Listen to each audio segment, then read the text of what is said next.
Hello students, good evening to all. Hope you are fine. Students, आज जो propose date sheet है open book mode examination की वो आपकी आ चुकी है.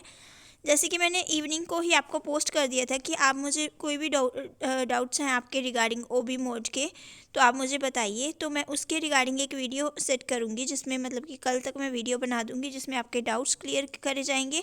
साथ ही साथ आपको जो भी लगता है कि ओबी मोड में ऐसा हुआ था, क्यों हुआ था, हमारी एब्सेंट लगी थी, वो क्यों लगी थी, उसका भी मैं आपको इन्फॉर्मेशन दे दूँगी. तो स्टूडेंट्स, कल 5 बजे आपको वो वीडियो मिल जाएगी. आज जो प्रपोज डेट शीट आई है इसका मतलब क्या है. प्रपोज डेट शीट होती है कि जो आपको 90% यही डेट शीट मानी जाती है. 100% इसलिए ये डेट शीट नहीं होती बिकॉज इसमें काफ़ी सारी एडिशंस करनी पड़ती हैं, सब्जेक्ट्स की डेट्स चेंजेस करनी पड़ती है. कई बच्चों के एग्ज़ाम एट अ टाइम पे 2 एग्ज़ाम चल रहे होते हैं. रेगुलर प्लस रिपेयर का भी आ जाता है, रेगुलर उसके साथ रिपेयर का भी आ जाता है.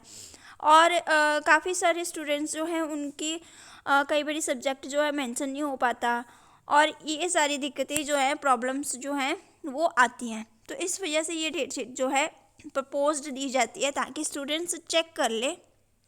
अगर उनको कोई लगता है कि कोई मिस्टेक है तो वो इन्फॉर्म कर दे. तो स्टूडेंट्स, इसमें आपका जो 5th सेमेस्टर की मतलब अलग अलग सब्जेक्ट के अलग अलग बैचेस के अकॉर्डिंगली है. आपको एक बात बता दूं, डेट शीट चेक कैसे करनी है. आपने चेक करनी है जो डेट शीट आपने, वो आपने सब्जेक्ट कोड अपना चेक करना है. आपने सब्जेक्ट कोड अपना कोर्स तो आपका मतलब कि सबका सेम ही रहेगा. बीटेक, अगर बी टेक आर्किटेक्चर है तो मान लो कि डिज़ाइनिंग का, बिल्डिंग का, सबका उनका मतलब कि रहेगा. बट उनका एम कोड जो है अकॉर्डिंग टू ट्रेड चेंज हो जाता है. ठीक है, ट्रेड के अकॉर्डिंगली जो हमारा एम कोड है वो चेंज होता है. और सेकेंड बात, जो हमारे जो सब्जेक्ट्स हैं वो हमारे बैच के अकॉर्डिंगली सिमिलर रहते हैं सबके. मतलब जैसे सपोज मान लो फार्मेसी है, फार्मेसी के सब्जेक्ट्स जितने भी कॉलेजेस हैं सबके फार्मेसी के, अगर बी फार्मेसी जैसे है तो फार्मास्यूटिक्स का पेपर है, तो सब कॉलेजेस में जो यही मतलब सब्जेक्ट का एग्ज़ाम होगा उस टाइम पे. तो मतलब कि आपको ये भी याद रखना है माइंड में कि यहाँ पे एम लिखा है मॉर्निंग और ई जो है इवनिंग. आपके टाइमिंग जो है सुबह 10 बजे 12 बजे तक, 10 से 12 बजे तक, एंड शाम को 2 बजे से 4 बजे तक. बट इसमें जो है मतलब कि यो 10 से 12 जो है वो आपने ये टाइम नहीं नोट करना. आपने टाइमिंग जो नोट करनी है वो 11 बजे की करनी है, और 11 बजे से आपने 1 बजे की करनी है. उसका रीज़न मैं बताती हूँ. बिकॉज आपको 9 बजे से लेके 9:30 बजे तक अपना पीसी वगैरह सेट करना पड़ेगा कि आपने जो लॉगिन आईडी करनी है कहाँ से करनी है, और आपने अपना पूरा प्रॉपरली जहाँ पे आप काम कर रहे हो वहाँ पे नेटवर्क आ रहा है, आपने सारे वो क्राइटेरिया चेक करने होते हैं. तो इसलिए आप 9 बजे स्टार्ट करके फर्स्ट डे जब आप मॉक टेस्ट दोगे, जिन्होंने पिछली बार लास्ट टाइम एग्ज़ाम दिए हुए हैं उनको तो शायद में भी ज़रूरत ना पड़े, बट जिन्होंने नहीं दिए उनको ज़रूरत पड़ेगी. तो उनको मॉक टेस्ट से ही पता चल जाएगा कि कैसे कैसे एग्ज़ाम को क्या क्या कैसे कैसे अटैम्प्ट करना है. इसमें आपको 9:30 बजे पेपर शो हो जाएगा आपकी आईडी पे, और वो आपको 9:30 जब 9:45 तक मतलब कि शो हो जाएगा. 9:45 तक शो हो जाता है, और वो 10:15 बजे तक ही पेपर आपके लॉगिन आईडी पे रहता है. उसके बाद पेपर, बहुत सारे बच्चे बोलते हैं हमें मैम क्वेश्चन पेपर शो ही नहीं हुआ, बिकॉज 10:15 बजे तक कई बार 15 मिनट देते हैं, कई बार 20 मिनट, 15-20 मिनट के बाद पेपर अपने आप गायब हो जाता है, वो वहाँ पे शो ही नहीं होता.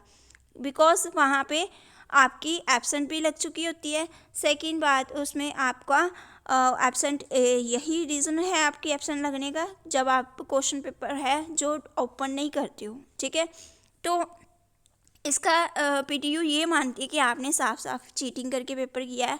बिकॉज हो सकता है कि क्वेश्चन पेपर आपको नहीं, आपसे नेटवर्क इशू की प्रॉब्लम आ रही होगी, बट उस टाइम पे यही माना जाता है. सो मैं इसीलिए बार बार बोल रही हूँ कि आपने वही एरिया पे अपने रहना है जहाँ पे नेटवर्क इशू प्रॉपर हो. ठीक है स्टूडेंट्स, और सेकेंड इवनिंग का सेशन जो है आपको 12 बजे तक एग्ज़ाम का बोला है ना, बट आपको 1 घंटा मिलता है जब आपने शीट अपलोड करनी होती है, स्कैन करके अपलोड करनी होती है. वो सारा प्रोसीजर मैं आपको बता दूंगी कि कैसे कैसे क्या क्या करना है. तो ये आपने जब मतलब कि अपलोड करनी है तो आप अपलोड जो शीट करते हो वो आपने 1 बजे से पहले पहले करनी होती है. तो आप 12:30 तक भी अगर एग्ज़ाम अपना ख़त्म कर लेते हो तो उसमें थोड़ा सा आपको टाइम और मिल जाता है। बट आपको ये देखना है कि आपको टाइम मैनेज करना है। ये ना हो कि आप 12:30 तक के पेपर लिख रहे हो और उसके बाद 1 बजे के बाद आप शीट को अपलोड कर रहे हो, तब आप फेल हो जाते हो। ठीक है, तब भी आपकी एब्सेंट या फेल किया जाता है। ठीक है, तो स्टूडेंट्स इवनिंग सेशन जो है 2 बजे से 4 बजे तक वही सेम प्रोसेस फॉलो करना है 1 से 5 का। ठीक है, ये चीज़ें आपने माइंड में रखनी है।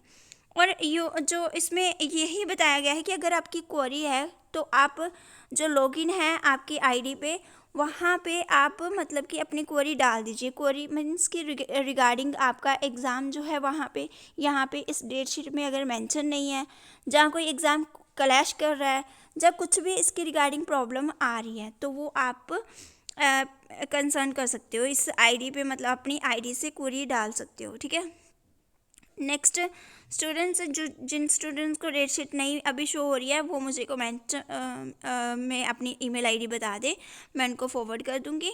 और स्टूडेंट्स जो डेट शीट है ये सिर्फ अभी प्रपोज डेट शीट है, फाइनल डेट शीट जो आएगी, बट अप्रॉक्सीमेटली मतलब कि 5% मतलब कि डिफरेंस होता है, मतलब इतना ज़्यादा चेंजेस नहीं होते कहीं किस, मतलब कि अगर ओवरऑल की बात करी जाए तो आपका एग्ज़ाम हो भी सकता है, चेंज हो सकता है कि ना भी हो। ठीक है, तो यही आपने जो है मेंशन करना है, जो जो मैंने चीज़ें बताई हैं वो ध्यान में रखना है और आपके जो एग्ज़ाम है वो सही से हो जाएंगे। और स्टूडेंट्स एम कोड और जो है सब्जेक्ट अगर आपने चेक करना है तो अपना सब्जेक्ट कोड चेक करिए। और अगर आपने बैच अपना चेक करना है कि आपका कौन सा बैच है, तो बैच आपको तब ऐसे पता चलेगा कि कौन से कॉलेज में कौन से ईयर में आपने एडमिशन लिया है और वो कोर्स आपका कितने ईयर्स का है, वो वहाँ से लेके वहाँ तक आप उसको काउंट करोगे। जैसे सपोज मान लो कि आपकी 2021 में एडमिशन हुई है, 20 में एडमिशन हुई है, तो 20 से 3 साल का कोर्स है तो 23 तक का उनका चलेगा। तो 2020 से लेके 2023 तक उनका बैच है। ठीक है, बैच अगर मतलब कि अगर आपको बैच का पहचान करनी हो तो।